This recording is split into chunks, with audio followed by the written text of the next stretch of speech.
Imagine waking up tomorrow morning and discovering that you own McDonald's.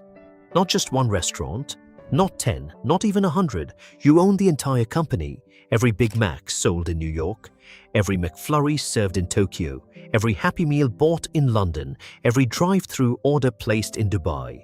Every second somewhere in the world, someone is handing over money because of a business you own. That sounds like the ultimate fast food empire. But here's the surprising part. If you think McDonald's became one of the richest companies on earth by selling burgers, you're missing the real story. Because McDonald's isn't just a fast food company, it's one of the world's greatest real estate businesses disguised as a restaurant.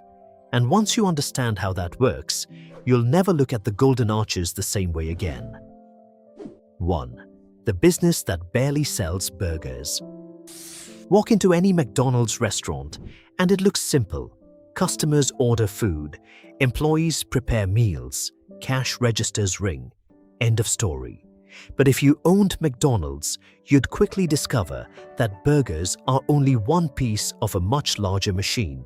Today, McDonald's operates in more than 100 countries with tens of thousands of restaurants serving millions of customers every single day. Yet most of those restaurants aren't actually operated by McDonald's itself. Instead, they're run by independent business owners known as franchisees. Here's how it works. A person wants to own a McDonald's restaurant. They invest hundreds of thousands, sometimes millions of dollars to open one. They hire employees. They manage the daily operations. They deal with staffing. They handle local marketing. They worry about customer service. Meanwhile, McDonald's collects money.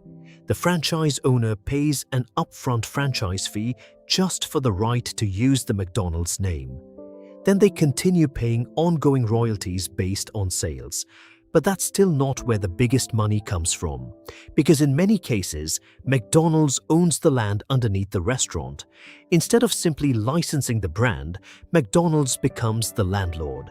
The franchise owner pays rent, month after month, year after year. Even when burger sales slow down, rent continues arriving. That changes everything. Most restaurant businesses survive by selling more food. McDonald's often earns predictable income simply because it owns valuable commercial real estate. The fries attract customers. The land builds wealth. 2. The real estate empire, hidden in plain sight. Imagine opening your own restaurant. First, you'd need to find land, then buy it, or sign an expensive lease. Next comes construction, equipment, furniture, parking, maintenance. Those costs never stop. McDonald's approached the problem differently. For decades, the company purchased premium locations before opening restaurants. Busy intersections, shopping districts, high-traffic highways, growing suburban neighborhoods. As cities expanded, the value of those locations increased dramatically. Today, many McDonald's restaurants sit on land worth millions of dollars. Think about what that means. Every day, franchise owners operate businesses on property controlled by McDonald's. The restaurant sells food. The property quietly becomes more valuable over time. Few restaurant chains enjoy this combination. McDonald's benefits from two powerful businesses at once: a globally recognized food brand and an enormous real estate portfolio. This strategy also reduces risk. If one franchise owner leaves, the location remains, the building remains, the land remains. Another operator can move in. The asset keeps producing income. It's a remarkably durable business model. And that's exactly why investors often describe McDonald's as one of the greatest real estate companies ever created, even though millions of customers only think about burgers. But real estate isn't the only advantage. The company's incredible scale creates another money-making machine, one that makes every restaurant stronger than it could ever become alone. 3. The power of scale. Now imagine owning more than 40,000 restaurants. Suddenly, you're no longer negotiating like a normal business. You're negotiating from a position of enormous power. Think about potatoes. A local restaurant buys potatoes from one supplier. McDonald's buys them by the millions of kilograms every year. The same goes for beef, chicken, packaging, soft drinks, cooking equipment, uniforms, kitchen technology. When you purchase at that scale, suppliers compete for your business. That means lower costs, more consistent quality, and better profit margins across the entire system. Then there's marketing. A small restaurant has to spend heavily just to get noticed. McDonald's doesn't have that problem. Its golden arches are among the most recognizable symbols in the world. Whether you're in New York, Tokyo, Paris, or Sao Paulo, you already know what to expect before walking through the door. That familiarity has enormous economic value. Customers trust the brand, parents know what their children like, travelers know exactly what they'll get. That trust reduces one of the biggest costs in business, convincing people to buy. Technology has strengthened this advantage even further. Mobile apps, loyalty programs, digital kiosks, delivery partnerships, AI-powered drive-thrus. Every improvement developed once can be rolled out across thousands of restaurants. Few companies can spread innovation across such a massive network so quickly. This creates a powerful cycle. More restaurants generate more data. More data improves operations. Better operations increase profits. Higher profits allow more investment. The system becomes stronger every year.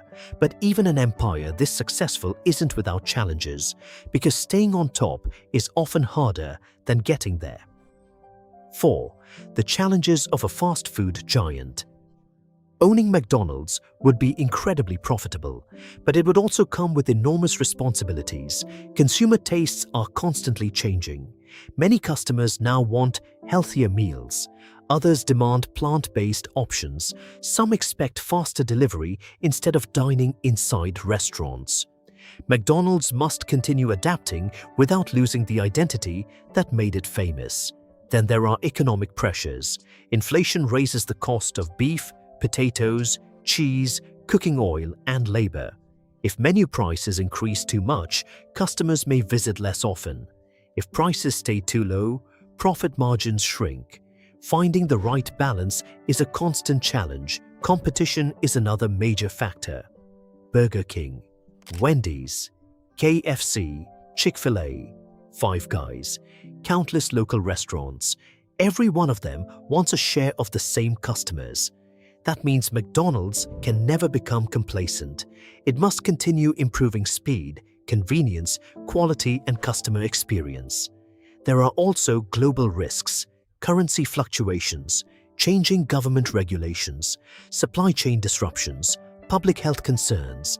A company operating in more than 100 countries must navigate thousands of different economic environments simultaneously.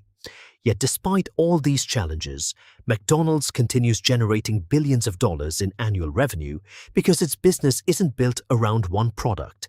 It's built around a system combining franchising, real estate, global branding, operational efficiency, and one of the most valuable customer networks ever created.